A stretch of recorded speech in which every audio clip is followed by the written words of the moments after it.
House the जोश, house the जोश। Very good. यहाँ मौजूद सभी महानुभाव और मेरे प्यारे बच्चों, आप सभी को गणतंत्र दिवस की हार्दिक शुभकामनाएं। A very happy republic day to each and every one of you. आज जैसे मैं आया स्टार्टिंग में ही तो वो हाउस द जोश पूछा, तो सब लोग का जो हाई था वो हाई से भी ऊपर वाला हाई था। तो ये हाई तो रहना ही चाहिए आज के दिन, खासकर रहेगा भी आज के दिन। लेकिन ये जो हाई है ना, कई बार होता है कि इंसान का ऐसा समय आ जाता है तैयारी के दौरान कि ये हाई लो में बदल जाता है ना।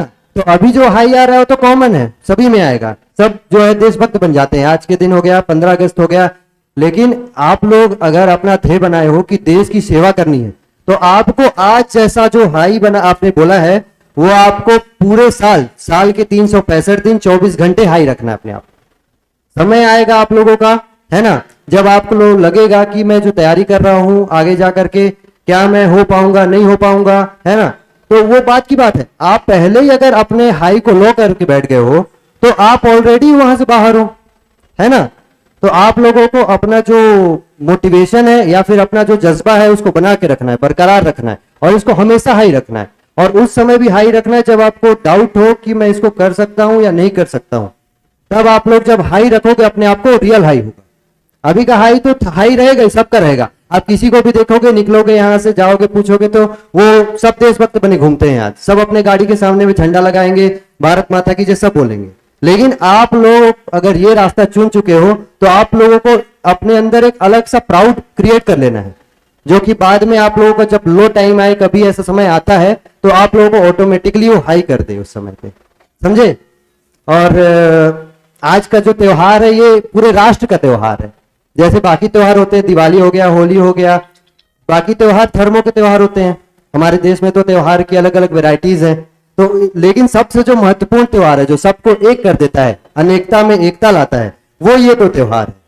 कौन कौन से? 15 अगस्त और ये 26 जनवरी। दोनों का अपने अपने जगह पे अपना अपना महत्व है। और इस महत्व को समझाने के लिए जो है बहुत लोगों ने ऑलरेडी सेक्रीफाइस, योगदान जो है दे रखा है। तो सर ने जैसे बताया कि उन सभी से आप प्रेरणा लीजिए, उनको आदर्श बनाइए, उन लोगों को जज्बे को समझिए। और सर लोग हैं, सर लोग यहाँ पे अपनी सर्विस दिए हैं, देश सेवा की, देश के लिए सेवा की है और अभी सेवा कर रहे हैं। कैसे कर रहे हैं सेवा? अपने अपने रिस्पेक्टिव फील्ड में सर लोग अपना योगदान दे रहे हैं और आप लोगों को मार्गदर्शन दे रहे हैं। अभी बैठे हैं, अभी सर लोग जहाँ बैठे हैं और आप इनको देख रहे हैं, तो एक तरह का आपके अंदर में ख्याल आ रहा है कि जैसे सर यहाँ बैठे हैं, मैं भी एक दिन बैठूंगा और मेरे भी जो सीना है, सीने में मेरे भी मेडल होगा, है कि नहीं। सबको अच्छा लगता है मेडल पहन के बैठना। अभी जैसे आप लोग एकेडमी के टी-शर्ट में बैठे हो, आप लोग भी सोच रहे हो कि एक दिन आएगा मेरा भी, मैं भी वर्दी पहनूंगा, मेडल मिलेगा और मैं भी मेडल लगा के यहाँ पे बैठूंगा। तो बस उस दिन को याद रखो कि मैं भी एक दिन आएगा कि मैं भी बैठूंगा और देश सेवा करूंगा और ये कह सकूंगा कि मैंने देश सेवा की है 25 साल 15 साल जितना भी है मैंने किया है और आगे करता रहूंगा। तो ये जो आपने चुना है ये बहुत अच्छी फील्ड है और फील्ड के साथ साथ आप सेवा कर रहे हो, एक तरह से लोगों की, देश की सेवा कर रहे हो। तो देश वाले आप पे निर्भर है।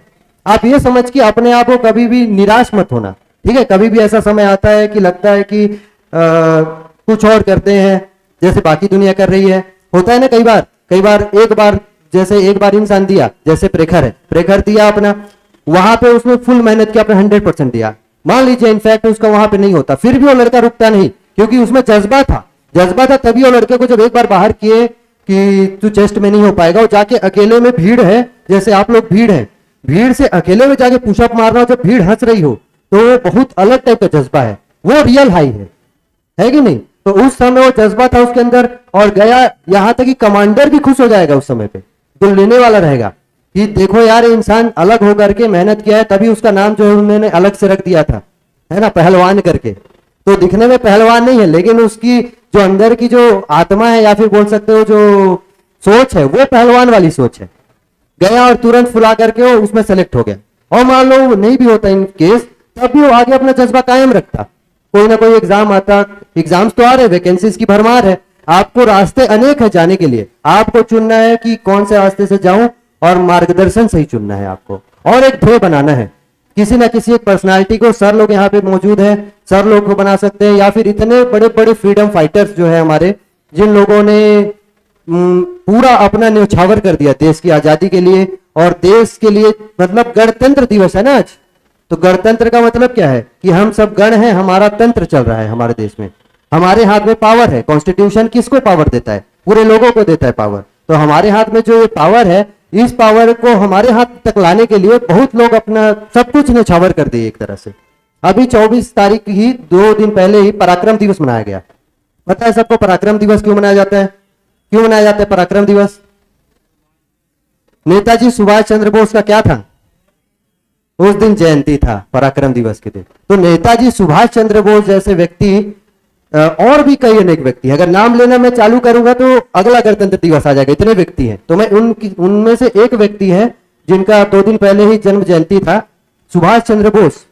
उनको देख लीजिए आप, वो एक ऐसे व्यक्ति है जो अकेले जो है बाहर देश से रहकर बाहर में जो है एक आर्मी क्रिएट करके जो देश में घुसपैठिए बैठे हैं उनको भगाने की हिम्मत थी उनके अंदर में। तो आप सोच के देखिए, एक ऐसा इंसान, वो ऑल इंडिया जो है सिविल सर्विस में 4th रैंक आए थे। ऑल इंडिया सिविल सर्विस मतलब आईएएस की जो सर्विस होती है, उस समय पे आईएएस की सर्विस को आप लोग समझ के चलिए कि इम्पॉसिबल था इंडियन को क्रैक करना, क्योंकि अभी के टाइम पे 2 लैंग्वेजेस होती है, हिंदी और इंग्लिश। उस समय पे ग्रीक और लैटिन लैंग्वेजेस थी। मतलब अंग्रेज लोग चाहते थे यूरोपीय में जितनी भाषाएं चलती है ना, उन भाषाओं को सिखाया जाए। तो उस समय पे सुभाष चंद्र बोस, और सेंटर कहां मिलता था? तुम लोग को सेंटर मिलता है, रायपुर मिलता है, बिलासपुर मिलता है। सोचते हो जाने के लिए? सोचते हो कि नहीं सोचते हो कि मेरे से दूर मिला है, नागपुर मिला है, किसी को कहीं और मिला है? सोचते हैं हम कि सेंटर दूर है यार, जाए कि ना जाए। उस समय सिविल सर्विस का जो सेंटर होता था लंदन में होता था, सोचो। तो इंडिया से लंदन जाना पड़ता था पेपर देने बस, और गारंटी नहीं है कि निकलेगा कि नहीं पेपर। तो वो इंसान पेपर देने इंडिया में तैयारी किए, ग्रीक लैटिन एक्स्ट्रा सीखे, हिंदी इंग्लिश तो आता ही था अच्छे से, एक्स्ट्रा सीखे और गए पेपर दिए, ऑल इंडिया में 4th रैंक आए। सोचो, ऑल इंडिया 4th रैंक आने के बाद भी अगले दिन रिजाइन कर दिए। रिजाइन करने का कारण क्या था?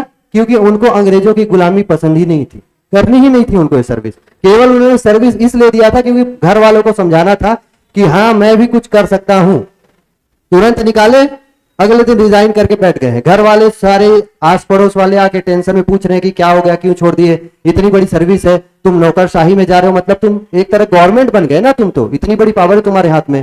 पर फिर भी वो रिजाइन करके ठाने की अब मैं देश को आजाद करके रहूंगा इनसे। तो इस तरह का सोचो जज्बा। और यहां तक कि उससे रिजाइन करके खाली नहीं बैठ गए घर में कि रिजाइन कर दिया हूं मैं, बहुत बड़ा वो कर लिया, खाली बैठ गए। उनका मकसद क्लियर था। उनका मकसद सिर्फ इतना था कि देश से जो अंग्रेज घुसपैठिए बैठे हैं उनको लात मार के भगाना है सीधे यहां से। और भारत के जितने भी लोग हैं, और भारत में जितने भी लोग हैं, उन सबके हाथ में जो शक्ति है वो देनी है, यानी कि गण के हाथ में तंत्र देना है हमें। इसलिए आज हम गणतंत्र मना पा रहे केवल और केवल इन लोगों की अनेक और अनेक मेहनत और योगदान के कारण। और यहां तक कि उसके बाद भी वो शांत नहीं बैठे, उसके बाद भी भारत में उन्होंने आंदोलन छेड़े, कांग्रेस के प्रेसिडेंट बने, कांग्रेस से वो हट गए क्योंकि कांग्रेस का जो मोटो था कि हमको अहिंसा के साथ रहना है, और उनका कहना था अहिंसा से हम आजादी नहीं छीन ले सकते, हमको इनको मार के भगाना है, ये उनका ध्यान था। और उनके साथ उस समय कोई नहीं था, कोई भी नहीं था। महात्मा गांधी अहिंसा प्रेमी, आपको सबको पता है, जवाहरलाल नेहरू अहिंसा प्रेमी, सब अहिंसा प्रेमी थे, और अहिंसा सही भी है उस समय। लेकिन उस समय के हिसाब से उनको जो लगा वो अपना अलग हो गए और अपनी टीम बनाई, और यहां तक कि अंग्रेजों ने उन्हें भगोड़ा तक घोषित कर दिया था। तो छुप छुप करके दूसरे देश जाकर के उनसे मदद लेकर के उन्होंने भारत के लिए आर्मी बनाई हुई बाहर में। सोच के देखो, बाहर में 75,000 63,000 सोल्जर्स बाहर में क्रिएट कर दिए। आप लोग अगर सोच के देखो एक बार, कितनी उनके अंदर में मतलब ये देशभक्ति की भावना होगी कि कोई एक इंसान है वो देश से ऊंचे पद से रेसिग्नेशन दे करके बाहर जाकर के आर्मी क्रिएट कर देता है अंदर में घुसे घुसपैठियों को भगाने के लिए। और वो आर्मी आके जो है मारने ही वाली थी, अंदर में पहुंचने वाली थी उनकी जो आर्मी थी। लेकिन क्या हुआ कि 1945 में वर्ल्ड वॉर के कारण जो जापान था उसने थोड़ा सा सपोर्ट खींच लिया वापस, और दुर्भाग्यवश एक विमान हादसे में जो है सुभाष चंद्र बोस जी की वो भी हो गया, हादसा भी हो गया, जिसके कारण कई लोग कहते हैं कि वो जिंदा जीवित थे, कई लोग कहते हैं कि उनकी मृत्यु हो गई थी। इस कारण से तब भी उनके दिमाग में मतलब वो इंसान मृत्यु भी हुए तो सर्विस करते करते मरे। जितने भी लोग हैं देशभक्त जितने भी है, देखना आप लोग, वो सेवा करते करते मरते हैं। चाहे हमारे जो अभी अभी बिपिन रावत जी थे, जो जनरल थे, सीडीएस थे हमारे, उनका भी जो देहांत हुआ था सर्विस करते करते गए थे। सोचो वर्दी में आपका मतलब देहांत हो रहा, मतलब कितनी गर्व की बात है, आप देश सेवा करते करते मार रहे हो। मौत तो आनी है एक ना एक दिन। तो मौत आए तो ऐसी मौत आनी चाहिए ना कि इंसान को गर्व हो। आई बात समझ में? तो इसलिए बोल रहा हूं, आप लोग केवल अभी आप लोग का मेन ध्येय होना चाहिए देश सेवा। ये तो रास्ता है, तो रास्ते को आपको कैसे भी क्रॉस करना है। नदी को देखो, नदी कैसे जाती है। जब भी नदी का जो पानी होता है जाता है तो उसके रास्ते में कोई भी आए, पत्थर आए, पहाड़ आए, कुछ भी आए, वो रास्ता बना लेता है। पहाड़ यहां रख दो, यहां से निकल जाएगा। पानी को देखना, तो आपका वही है, आपको पहुंचना है सागर तक। सागर क्या है? आपका आर्मी का वर्दी, ठीक है। आपको पहुंचना है, कैसे भी पहुंचना है। इधर से मिले रास्ता इधर से घुस जाओ, ना मिले तो इधर से घुस जाओ, कहीं ना कहीं से, लेकिन घुसना जरूर है। आप लोगों को दिमाग में रखना है और कभी भी डिमोटिवेट मत होना। जैसे आज जैसे आप लोगों का जोश हाई है, वैसे ही अपना जोश को हमेशा और हरदम हाई रखना, ठीक है। चलो एक बार मेरे साथ जो है जोर से बोलो जय हिंद। और जोर से, ये जो रूम है ना ये टूट जाना चाहिए। हम लोग नया एकेडमी बनाएंगे, ठीक है, नई एकेडमी में जाएंगे अच्छे से। तो एक बार जोर से बोलो जय हिंद, भारत माता की जय, जय। बस ये जोश आपको बरकरार रखना सालों साल, ठीक है। Thank you, thank you.